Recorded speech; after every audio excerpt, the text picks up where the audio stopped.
साथ ईरान का deputy commander brigadier general Abbas Nilforoushan मार गिराया है। बैरूत में इजरायली हमले के वक्त नसरल्लाह के साथ मौजूद था। Brigadier general Abbas Nilforoushan IRGC की कुछ फोर्स का कमांडर था। इधर ईरान ने अगले आदेश तक बैरूत के लिए उड़ानें भी रद्द कर दी हैं। हिजबुल्लाह ने भी नसरल्लाह के मौत की पुष्टि कर दी है।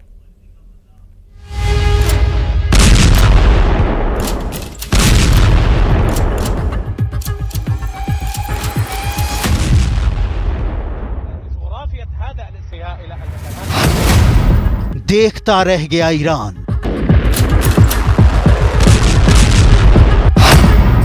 बचाते रह गए रिवॉल्यूशनरी गार्ड। 14 मंजिला इमारत के नीचे बंकर में भी नहीं बची जान। इजरायली बारूद में बुरादा बन गया खौफ का दूसरा नाम। F-35 के हमले में उड़ गए हिजबुल्लाह चीफ नसरल्लाह की चीथड़े। इजराइल का ऑपरेशन न्यू ऑर्डर सक्सेसफुल। मातम पसरा है हिजबुल्लाह में। इजराइल को खून के आंसू रुलाने का दम भरने वाले हिजबुल्लाह के बीच हाहाकार मच गया है, क्योंकि लेबनान ने अपने इतिहास में इतना बड़ा धमाका ना देखा होगा, ना उसकी आवाज सुनी होगी। 5 किलोमीटर दूर बैठे लेबनानियों के कान में अब तक साए साए की आवाज गूंज रही है। कईयों को बहरे होने का अंदेशा हो रहा है।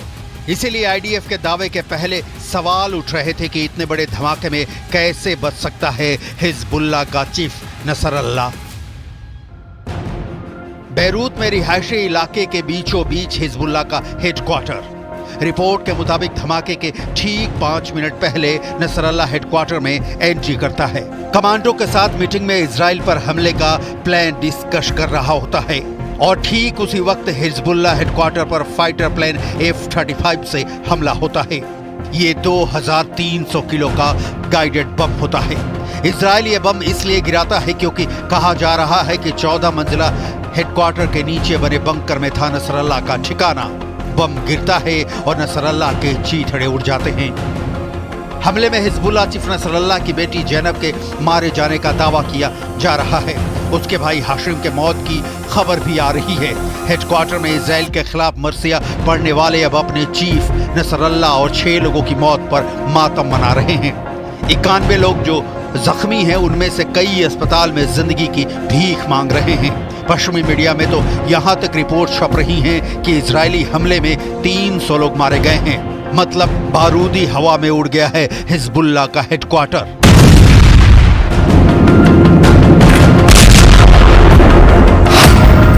दो 2300 किलो के बंकर बस्टर बम ने बना दिया बुरादा।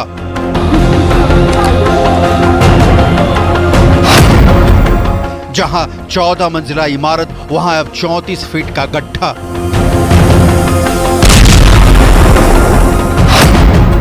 न्यूयॉर्क के वॉर सेंटर से नेतन्याहू ने कमांड किया ऑपरेशन।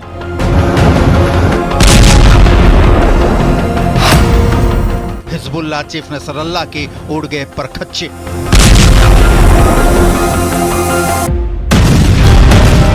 चौसठ साल का Hezbollah head Hassan Nasrallah Iran के बाद इजराइल का दुश्मन नंबर 2 था। इजराइल की खुफिया एजेंसी मोसाद 24/7 हसन नसरल्लाह की किलिंग की प्रैक्टिस कर रही थी। नसरल्लाह की मौत ने हिजबुल्लाह में हड़कंप पैदा कर दिया है। रिपोर्ट पहले भी आ रही थी कि लेबनान पर शुरू हुए हमले के बाद हिजबुल्लाह लड़ाके सुरक्षित ठिकानों की तलाश में भाग रहे हैं।